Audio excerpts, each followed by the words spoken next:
So welcome everyone. Can you hear us? Okay, great. So you have in the chat, you can introduce yourself, please. And this is an interactive session. First of all, welcome to the second AI and Ethics talk hosted by City.AI and IEEE Standard Association. So I am Larissa, the community manager of City.AI, and we are really excited for this partnership with the IEEE Standard Association, the mission of bringing a global awareness to both communities to help everyone understand and apply trust in AI. So what we're doing is we're bringing people from the community to share their knowledge with you and help you understand how to implement trust in AI, responsible AI, and a lot more implementation, or if you want, government level applications. So we have today two speakers with us. I'll leave the floor for John. He's the Executive Director of the Global Initiative of Ethics on Ethics of Autonomous and Intelligent Systems. He will be moderating this session. Please ask your questions in the left bar, in the right bar, in the question tab, and at the end we will have a 10 minutes Q&A, and we will be asking your questions for the speakers. So I leave the floor for John. Thank you so much. Thank you, Larissa. It's a pleasure to be here for our second conversation, and really honored that IEEE Standards Association gets to work with City.AI. So thank you for all your efforts. Also very excited to talk about cities and AI and ethics with two amazing colleagues, friends, one new. I've just met Olya, so I'm really excited to hear from Olya. And I'm delighted to introduce a dear friend, Mary Hacha. Mary is the CEO and co-founder of Sido. I'll let her explain that. I just want to say that ever since I first met her 4 years ago and got to meet her in Helsinki, she has been a thought leader. I mean, she was a thought leader before then, but her deep expertise both in the science aspects of data science and, more importantly, at least for the work that we do and kind of what we're talking about here today, responsible AI, to implement that brilliance in terms of the science part of it and integrate it with cities. I've always been so impressed with Mary's ability to easily communicate a lot of complex issues to the masses. So anyway, Mary, over to you, and really thrilled to have you with us. And thanks again for doing our first talk today. Thanks so much, John. So pleasure to be here. So thanks for the invitation to be part of this discussion today. I'm really looking forward to also for Olya's presentation and all the discussions after both of these. So while I'm sharing my screen, I also want to ask, please be active and ask questions and share your thoughts. I picked this picture for my starting slide because I feel that we are all very much like small kids before these topics. We are talking about super important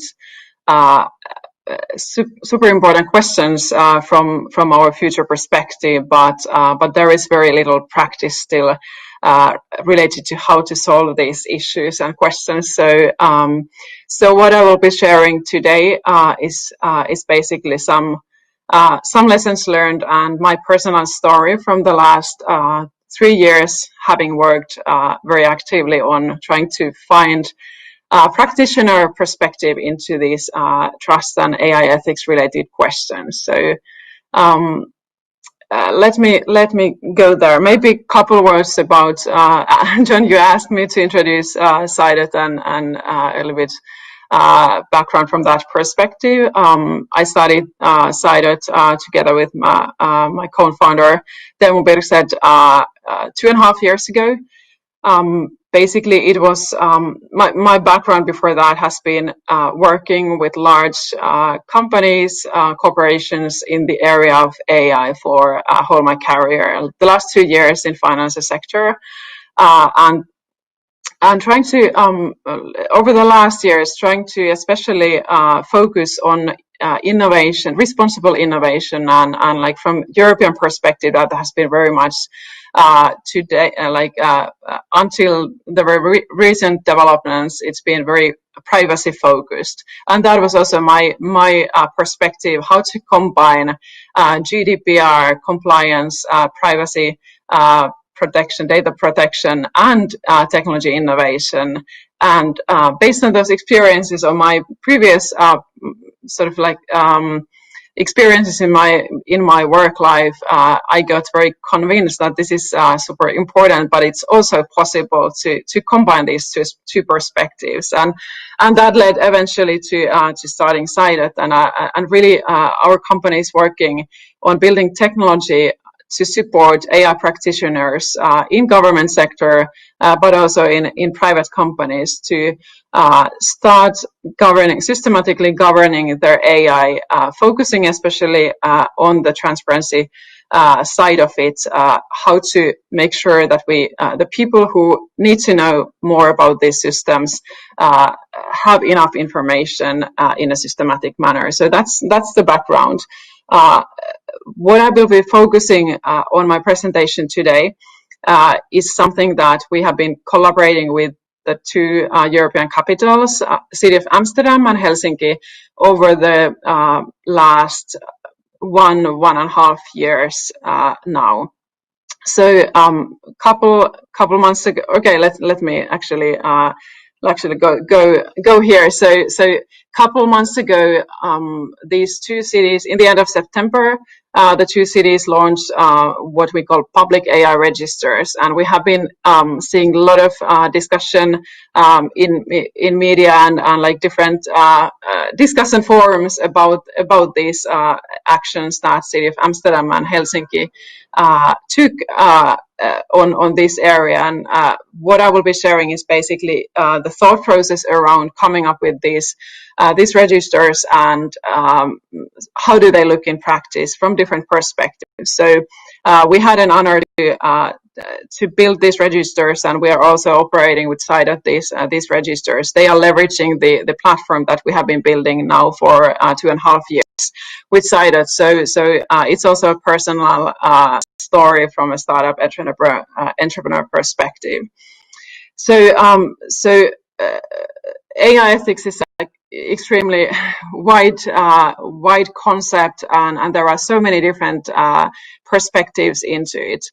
What I want to start with as a ground rule, or sort of like what we are building on when looking from the government perspective, from the local government cities perspective, is something that is very foundational from democratic societies perspectives in general. So democratic societies build on information openness, and that's like whether we are talking about technology or like any human-driven processes in the government sector, we apply the information openness, or that's foundational in how we enable trust in between the government and the citizens.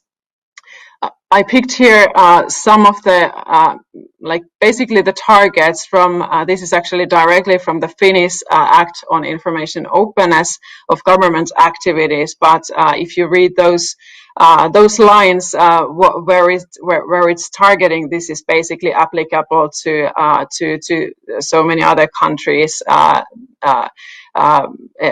in Europe and North America, and beyond that as well. So these are the topics that we typically seek by being open on the government segment. Opportunity for people to monitor the exercise of public authority, for people to freely form an opinion on the exercise of public authority and use of resources, possibility to influence how these are used, and one super important, obviously, protect your rights and interests. And all this is adding to the trust equation between the public authorities and the people. It comes very well together with what I consider as a foundational principle of ethical AI. There is a lot of extremely great policy papers and research on the area of AI ethics and what are the important principles over there. You cannot basically read these papers without finding a principle of transparency from those. So there is a wide consensus in the AI ethics community also on that transparency is something that is fundamentally important in the like when we are talking about trustworthy or ethical AI. So information openness of government activities and transparency, they come very well together from that perspective, and that's the ground where we are building when talking about the activities that I'm talking on the experiences with Amsterdam and Helsinki. So trying to summarize why we need transparency in the context of what are the practical purposes beyond this overall trust equation that is trying to solve. I think we need transparency for at least three very important perspectives. First of all, transparency is serving the people who are accountable for how these systems work. So these are the civil servants in the government organizations who take responsibility over the systems and the impacts they have in the society and people. So for being able to carry this accountability, these people need to have the right level of transparency to understand what they are accountable for. Another angle which comes to the wider community around these city AI teams or government AI teams is that transparency has a potential to support in faster problem solving, issue spotting, and also finding resolutions for that. And this is where I have a lot of expectations for future from that perspective, that I see there is a lot of potential that hasn't been used so far, and that's one area where we really want to experiment and trying to find good ways for how to get the sort of democratic oversight support, like crowdsource ideas and also like identification of different kinds of risks and also finding solutions in the context of government AI. And finally, we need transparency for each one of us as individuals to protect so that we understand enough how AI is used serving the process, government related processes in relation to us, and so that we can make sure that our rights are protected while interacting with these algorithmic processes. So these are the more granular targets that we seek to serve with when finding or like putting on table solutions for AI transparency in the government segment. We will be discussing more about this in the white paper that we published together with Helsinki and Amsterdam. So I will put a link for that in the end of this session in the chat, and hope like if you're interested to read more about the different aspects, also the rationale behind the registers, like feel free to have a look at that one as well.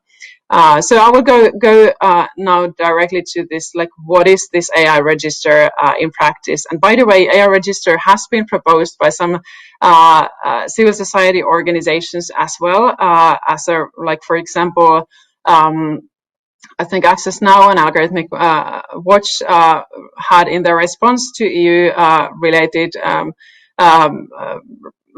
policy papers, they suggested AI registers, and it's we are hearing more and more discussion also, like beyond this practical example, that AI register could be something that we could in a wider scale see as a solution for government transparency of algorithmic systems and automated decision making systems.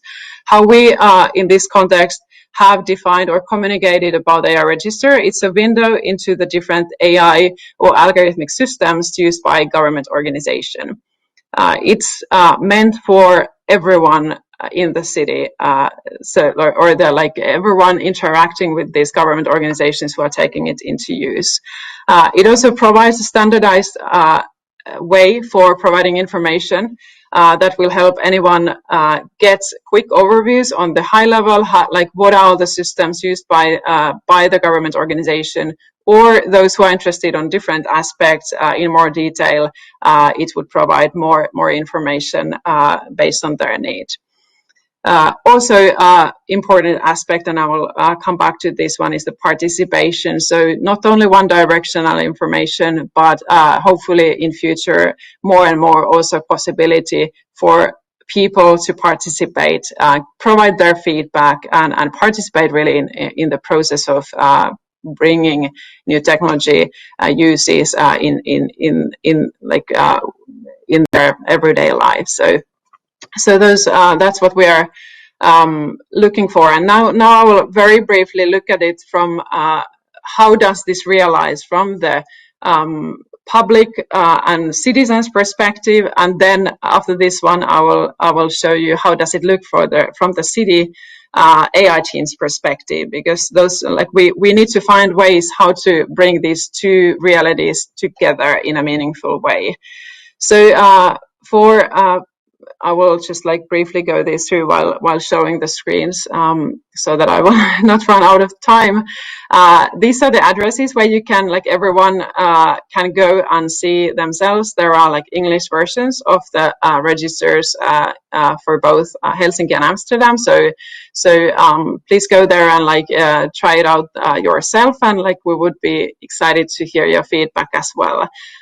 This is how it looks in the at the beginning of the site, and what we have found based on our research and user tests is it's extremely important for cities and government organizations to give context for the rest of the information. So here we first give, like, very briefly give an overview what you are going to find from the AI register, and discuss AI in the context of local governments in the city, what ethical principles are applied in the city context when developing AI, and so forth. So that's the starting point for exploring the individual systems.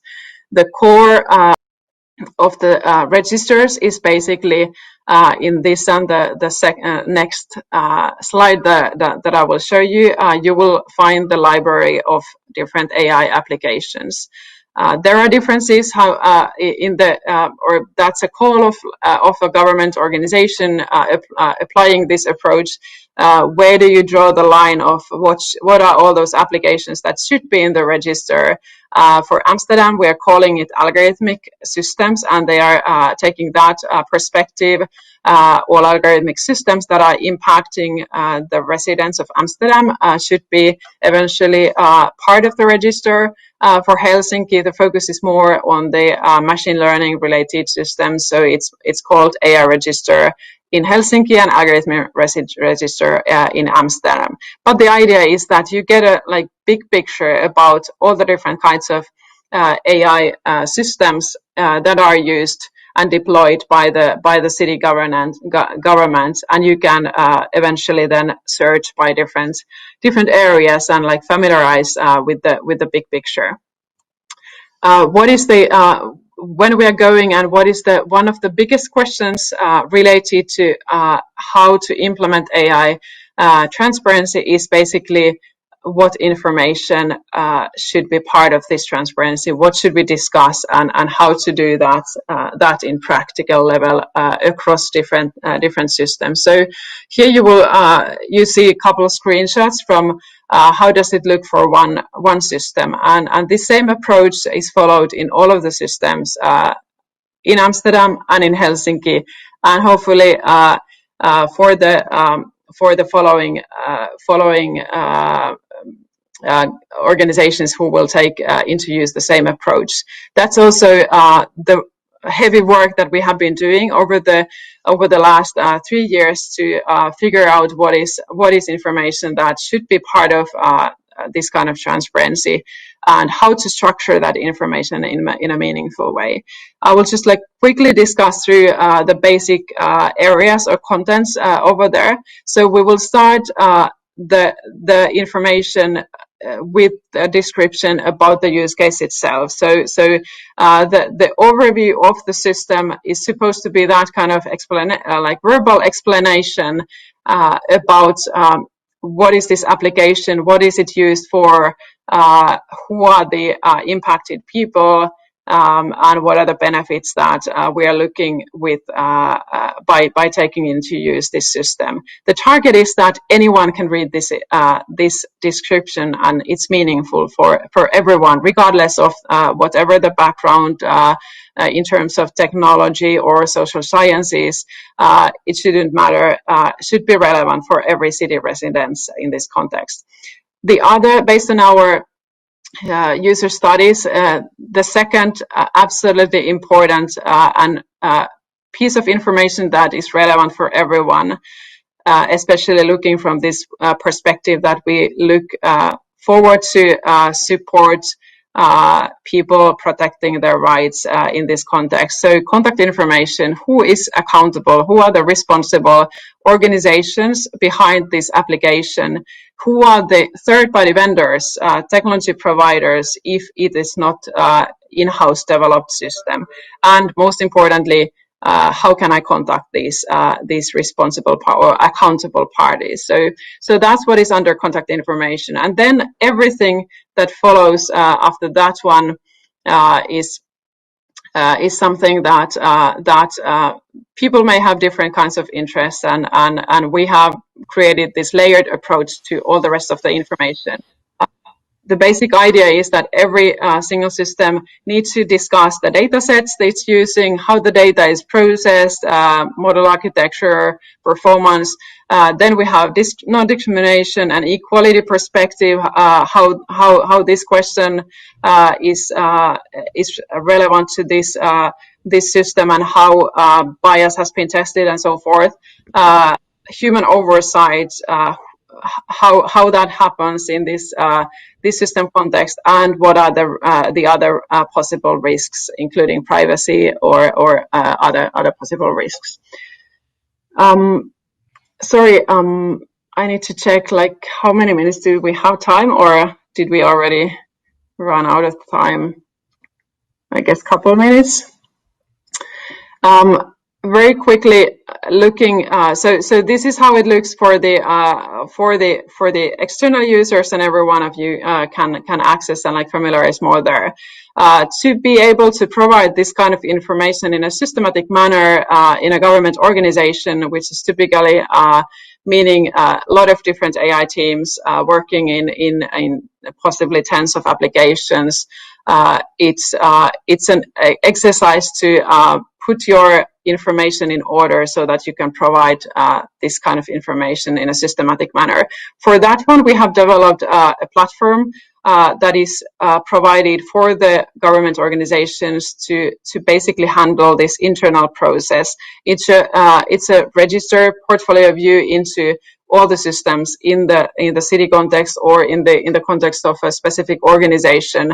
It provides ready-made forms and questions that are, or basically forms for filing, documenting the information that is relevant for systematic AI governance. So this is how it looks on the background. The idea is that the people who know best how these systems work, so the ones who are accountable persons, also in future, more and more also technology vendors who are providing the technology, would be responsible for documenting the different aspects of the system in this platform, and make it ready for publishing then for the relevant parts to the external parties. The idea is that in future, some part of the information can also provided for third-party auditors or regulators when needed. So all information is in one place, and then different views for different audiences. This is the metadata model structure that we have defined based on all the research we have found on these topics, and all the very relevant policy papers and points of views on this one. We are developing this metadata model continuously, so expecting obviously development to continue there, and like we keep our eyes and ears open, and like really look forward to hear feedback how should we take it forwards. There will be modifications then on a country or even organization specific versions of it, but the idea, hopefully you can find it useful, the overall approach of structuring the basic information we are seeking for global relevance of with this one, and trying to find a way for supporting all different kinds of industries on this need. We are running out of time. The feedback so far, it's been only 2 months out there live now. We are hearing a lot of good feedback and encouragement from that perspective, that it's been a great move from Amsterdam and Helsinki being this bold to bring forward their AI applications, and absolutely looking forward to work with further city governments and also other public authorities to take a step and invite the wide public and their residents, citizens into conversation and collaboration around these topics. I'm finishing with this topic. The themes or the targets of the information openness of government activities was the starting point for our work on these topics. We are also asking this whether this makes sense, or like whether people who have explored the registers find that this is something that contributes to these targets. And there is we are still looking forward to get more feedback from more users, but based on the current feedback, we already see that these 4 topics are like almost all on same level. What people see, that there is very significant contribution to those topics. Now what is clearly behind is the possibility to influence the exercise of public authority, and that is a challenge for us going forward when we look forward to develop also means of participation, or new means, better means for participation for people, not only have it one directional, but enable two-way conversations and better involvement in the actual development by everyone. With that one, I want to leave with you this excellent article written by Luciano Florido, which I highly respect, and we were really reading this article, which discusses specifically these registers. So please have a look if you want to learn a little bit more Florido's perspectives on this topic. Thank you very much. Kitos, my friend. How was your pitch? Not as good as it could be, but thank you so much, Mary. And I hate even cutting you off. I just want to make sure we have time, maybe, for a conversation at the end. But Kitos. Thanks. And, yeah, thank you so much, Mary. If we have time, I'd love to hear too. I know that circular economy work, the donut economics work that Kate Raworth started, I know is big in Amsterdam. So maybe there's a connection here too, but that's just a John question at the end. Okay, Mary, thank you so much, Kitos. And I'm very honored to now introduce our next speaker, Olia Kudina. Olia, hopefully I pronounced your name correctly. Forgive me if I didn't.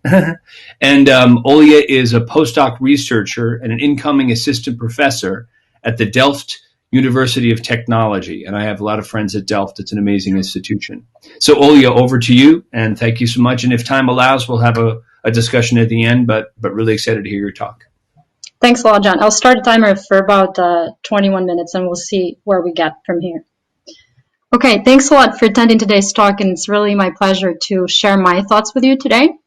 Unlike Mary, I will present a little bit of a more philosophy and ethics of technology perspective. So I'm trying to start my slides. Just a second. And as John was saying, my research focuses, excuse me, I really am having a hard time to open my presentation, so perhaps I'll start over. My research focuses on connection between values and technologies, and how we can look at values from a dynamic perspective, from a perspective that connects not just the informed use, but also design and embedding of different AI systems in the context of the city and beyond. And that's something that I will try to connect today in my talk, if I'll be able to open my presentation. So let's hope that it works from this time. And to be honest, I'm not an expert on trust per se, but I will try, and it really was a nice challenge for me to try to connect, oh, there it goes, to try to connect the subject of AI ethics to the context of trust, specifically in the city. So I hope you guys are able to see my talk at the moment. Can anybody please confirm whether they do? Because now that I have the full screen, I'm not able to see any of the participants. I cannot see it, Olia. Sorry to interrupt. Larissa or Gotcha. Mary, can you see the That's presentation? really...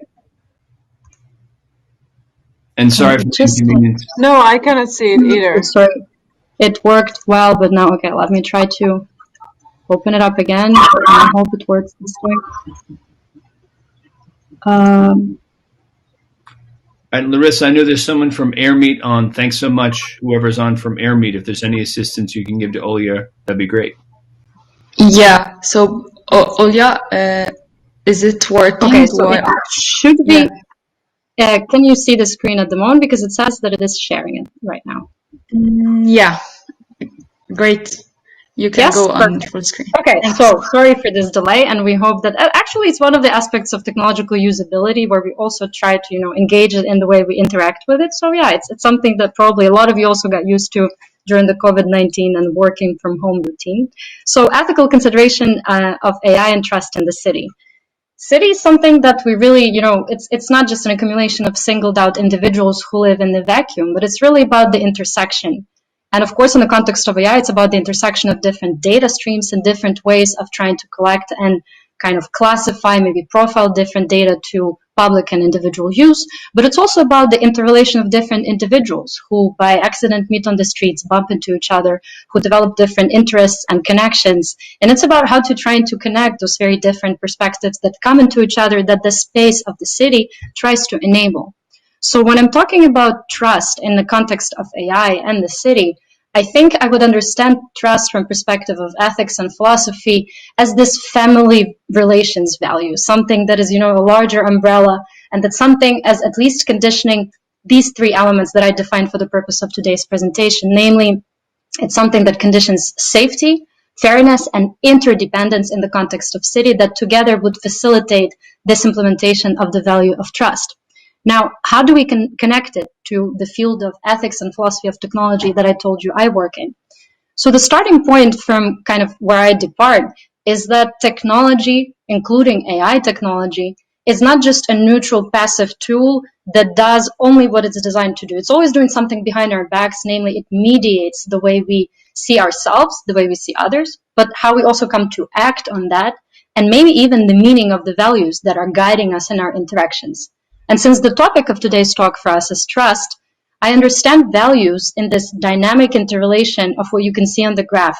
H, namely humans, T, technology, AI in this case, and world, the socio-cultural specific environment that is also playing a role on how a certain technology is implementing, that can hinder it or that can actually facilitate its introduction.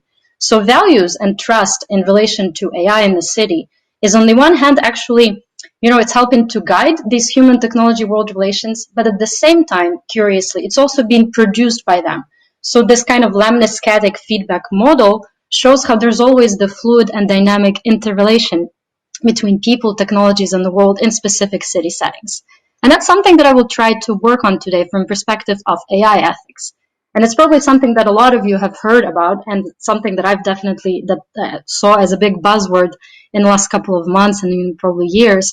And very often what I come across is this model of AI ethics as a sort of judge, like people tell me like, oh yeah, so should I or should I not do a certain action? When I'm like, well, I'm not entirely sure whether you should or should not, because, I don't know what the criteria are or whatnot. But it's interesting that conception is immediately the one that comes to the fore when I say AI ethics, something as that can tell us what we should or shouldn't do, give us some limits, which is definitely true.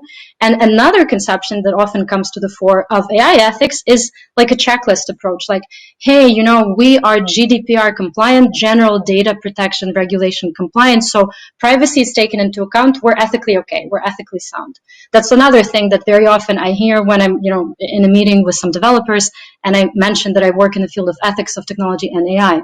And while these two models are definitely, well, they have a lot of merit and they help to provide guidelines and certain conditions within which we're designing and deploying technologies, I think if we connect these two perceptions to this more relational idea of how values are created through human-technology world relations, a different model of AI ethics could also help to augment these different perceptions of AI ethics, namely ethics as accompaniment. Something that is not there, you know, to just give strict guidelines, or something that's not there only at the end to give like a checklist on, you know, we're morally okay to deploy this technology, but something that helps to structure it from the start by helping to define the question, facilitate discussion, and for me, for the purpose of this talk, most importantly, to pay attention at these three very interrelated, but at least also subtly different dimensions of morality, namely how AI can help to change our moral perceptions, our moral choices, but also even the meaning of our values, potentially even changing them. So what I'm going to do now is go across three of these dimensions, how AI in the context of the city can help, you know, along these three lines, and connect it to the topic of trust. And the first one that I want to talk about is how AI can help to shape our moral perceptions, for instance, of the safety in the city. An example that you see on the pictures and that I want to focus on is the Stratums and Living Labs project in the city of Eindhoven in the Netherlands. Stratums and is very peculiar because the most famous pub streets and different pub streets in Eindhoven that's only 300 meters long, and yet it's of the biggest number of certain security incidents, as them in the city of Eindhoven, right? Because more than 15,000 people visit this city. So the city of Eindhoven, together with the University of Eindhoven University of Technology and a few other initiatives, they developed this sort of living lab that is accumulation of AI-guided different data streams that help to provide measures for monitoring, but also reacting to behavior, specifically aggressive behavior of people on the streets. For instance, by diffusing escalating behavior through the use of light, interactive light scenarios. For instance, when an aggressive situation is detected, as you can see through a certain camera on the screen, the lights in these smart lights can change the different colors in their dynamic to try to influence the behavior of the participants. And in this way, this Stratums Aind project, it tries to utilize these interactive lighting design in combination with other different data streams to also influence these psychological ways of aggressive behavior, try to diminish it, you know, just at its start and prevent it from further escalation. So it really does help not only how we perceive safety in the city, but also how we experience this safety in the city. But another like interesting sort of connection to values as being relational in this human technology world relations, what I mentioned before, is that it's never just about a safety and never just about safety of a certain individual. Because when we talk about safety, another value very often comes to the fore, namely the value of privacy. So for instance, coming again to this Stratums and Living Lab project, it does not only use lights, but it really does accumulate such data streams as, for instance, sound sensors and video cameras that can help to count amount of people, to detect the mood of people, to detect the walking patterns of people, and of course classify and profile anonymized individuals based on that for the detection of this escalated behavior. So lampposts, of course, are not then just the regular lampposts, but they're smart lampposts that are fitted with the special lighting technology that can, you know, affect the behavior of these passerbys and like influence it in the sort of desirable way to increase the feeling and experience of safety on the streets. But together, if you kind of look at it, not all people are aware that when they're entering one of the most central streets in the city, that they're being constantly monitored and surveilled by all of these sorts of differently aggregated and accumulated technology. And not all of them know that their behavior, even their gait, is going to be scrutinized for the purposes of safety monitoring and safety tracking in its street. So when people do become aware of it, it's not clear how much of this self-monitoring they internalize to kind of like self-surveil themselves and present themselves differently in public than they would have otherwise. And it's also not clear why, for instance, this project, at least in its beginning stages, didn't have any notifications for citizens who are entering that area to show them that this living lab experiment is being conducted and that they have to also actively think about their privacy. Another example from the city, kind of like city live, let's say in the Netherlands where I do live, is how AI helps to shape moral actions of people. So not just what we think is important and how we experience it, but also how we come to act on that. And in that context, I would like to focus on the value of fairness and the fair treatment in the city. Netherlands is one of the countries that is on the front end of predictive policing in the world, that is using the system called crime anticipation systems from as early as 2017, that operates with such categories as, for instance, number of social benefits recipients in a certain area or number of non-Western immigrants, to try to predict the hotspot for crime and its possibility and risk score of future occurrence, which of course leads to the deployment of a lot of officers to the certain area. And unsurprisingly, perhaps the officers that are deployed proactively to a certain area tend to find citizens who, maybe have not committed the crime, but are suspicious of something and then are arrested for certain reasons. So while there's also a talk of so-called self-fulfilling prophecies, there's also concern about normalizing the use of algorithmic models that perpetuate these discriminative practices because they learn from the past behavior that is not otherwise changed, and that really without critical use into what kind of biases are informing its design and deployment can really lead to also discriminatory practices in police trying to predict crime in advance. And from the more recent news, about 2 months ago, there was a report released by Amnesty International about the sensing project, what is called, in the city of Roermond, also in the Netherlands, which uses cameras to capture cars, to capture car movement in the city for the purpose of fighting what they call mobile banditry. So the sensing cameras would actually detect the license plates, the certain brand and model of a car, even its age. But it's very curious to know that the definition of mobile banditry in the Netherlands, and by mobile banditry, I think it includes crimes like pickpocketing, theft, and occasionally I think also drug trafficking. The term mobile banditry, it explicitly excludes people whose nationality is Dutch. And it assumes that the offenders are either from Eastern European origin or from the Roma ethnic minority group. So that led Amnesty International and other activist groups a concern about the potential ethnic profiling and ethnic discrimination of these groups when trying to deploy, police units that are alerted to the high risk scores of certain cars based on their license plate numbers that are actually linked to their ethnicity profiles.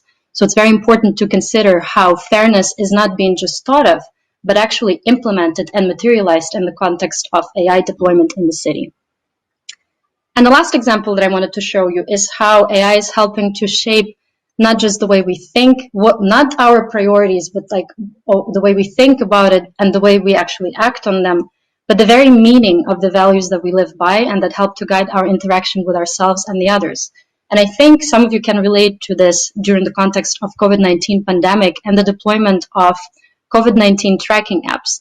And specifically, I'd like to focus here on the value of interdependence and responsibility in the city.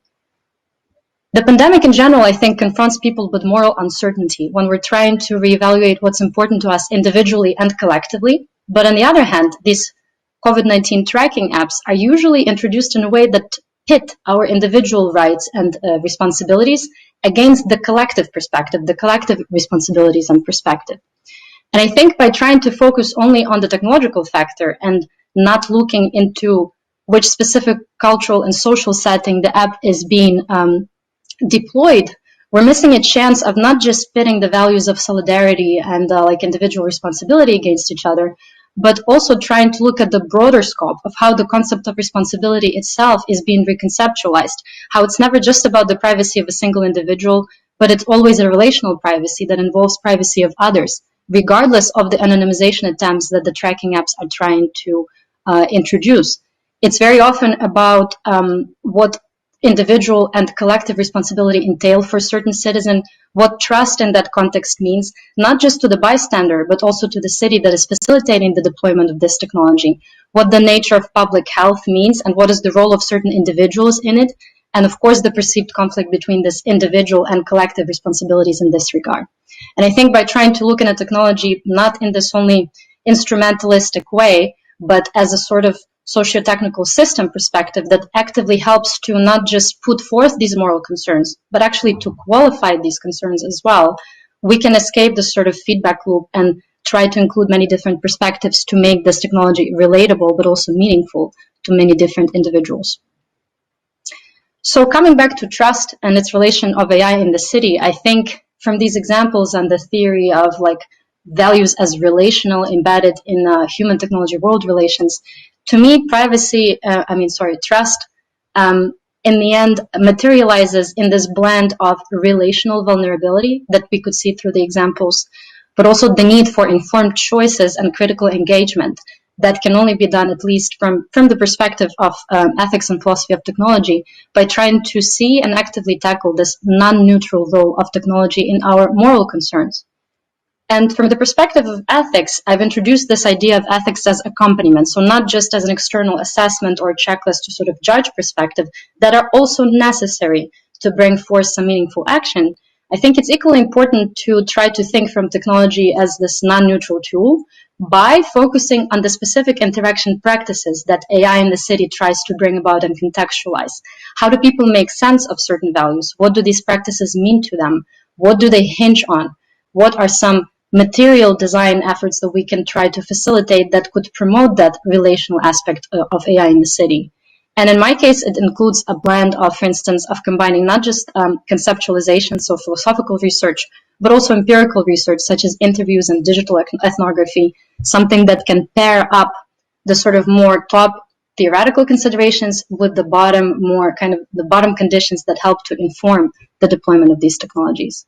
And I think a wonderful example in this regard is something that the previous speaker was already talking about. It's this AI register, the tracking the tracker that I call it, that I came up regardless of her presentation. So it's really a slide that we happen to have in common, because it can be an example of this informed, meaningful engagement with technology, where it's really trying to tackle its non-neutral properties on the life of the citizen of the city, in this case, Amsterdam.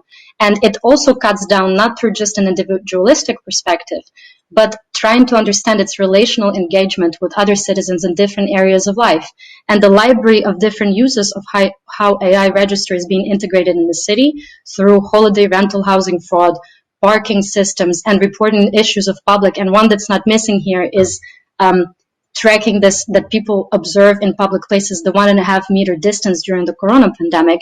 I think it beautifully shows how it can blend both the focus on individual and collective and not try to pit them against each other when we're considered the non-neutral properties of technology. So to finalize, when I reflect on the subject of trust and its engagement with AI in the context of the city, I think to me it boils down to the informational and critical engagement. And that engagement can be critical and informed only when we try to, as individual users, but also developers and policymakers, not to look at technology such as AI as just a neutral tool that simply does its bidding and follows its code, but something that also helps to shape our society back. And that the way we try to engage with it in a way of trying to see how it influences our moral perceptions, how it affects the actual actions that we do on people, and also how it changes gradually the meaning of our values, can lend us one entryway into this informed perspective. So because values are dynamic and relational, this model of AI ethics as a more external and detached judge, it won't always be enough, because we could equally need to take into account these co-shaping properties of technology as a mediator of our life. And I think informed critical use, design, and policymaking is something that can take it into account, alongside with a lot of other existing efforts in the field. That's it for me. I hope you could follow the presentation and that the Wi-Fi connection wasn't breaking all the time, but I couldn't monitor that myself, so I trust that it has been okay. It was fantastic. At least on my end, the Wi-Fi worked perfectly. Round of applause. Thank you, Olia. And how cool! I didn't know about the the street lamp changing. And I Yes. love that idea. And I would think like maybe like music, has music been used? Because I think like, I don't know, Dean Martin being played really loud, or the sound of purring or something would distract, you know. What's funny, I don't think it was music, and I don't think the lights, so they're experimenting with the lights, but they were also talking of deploying the smell of oranges. So they really are trying to play with different psychological pathways to aggression. Maybe music is the next way. I should talk to, I should pitch it to some of the people I know from Eindhoven. No, I love the smell idea too, but just a sort of distraction from that, you know, potential violence or whatever. Mary, I don't know if you want to turn your camera back on. I know we probably don't have time for Q&A, but I'm going to ask one quick one to both of you because, by the way, kudos on these great programs. Question, because Olya, you brought this up too, and I know, Mary, we've talked a lot about this, is disclosure, right? What's fascinating is in the light example, if citizens weren't told, hey, you're walking into a region where this stuff is being analyzed, then that would be a good thing to do. What's interesting is a lot of times, you know, you had the Google Glass, and Facebook has just introduced their new augmented reality program. Disclosure, what's interesting is it seems like there's not a lot of focus, or maybe there could be more focus on data sovereignty, right? So that all citizens or people were able to sort of project their identity back, so they would have an easier way to be contacted, but also say, this is how I want to be contacted. Anyway, that might be a quick question to ask in 3 minutes, but one of you want to take that and enjoy. Maybe I'll start it because actually you were very right to spot the Google Glass. I didn't have much time to focus on it, but it was a subject of my PhD dissertation where I showed how it's never just about individual privacy or a data point of an individual, but it's always like it's enacting multiple different perspectives of privacy as a social value, as a relational value, even in the most public of spaces, which was fascinating. So to the living lab perspective, I think it did run actually against the GDPR, where there had to be a disclosure. And I think I get back from the researchers, at least in the very early stages of the living lab, which it did cause the ethical discussion in the country, was that, well, but we're not monitoring individual citizens, we're just aggregating the, you know, the public collective data when it's not just about a certain person individually, but about the sort of this metadata that we collect. And I do feel like a disclosure policy would be necessary regardless. And I have a positive experience with that. I was in New York a few years back next by the Carnegie Hall where they had a public concert. And it was outside in the park. And I noticed, and I took a picture of that it said, like, you can take a free chair, but there are facial recognition cameras in. And by entering the space and enjoying the concert, you also agreed to be a part of that recording. And, you know, as much as I wonder how much of a choice I still get, of course I got a choice, but at least I was notified, and actually in advance and not after I already entered. And I feel like it's something that I appreciated very much as a citizen, but also as a researcher, I felt, okay, but so there is a way to notify, and it doesn't really change the way I behave or anything. So I am always up for disclosure in advance. Awesome. Mary, any last thoughts on that? And that was a great comment. Thank you so much, Olya. Yeah, I fully agree with Olya's perspective on that.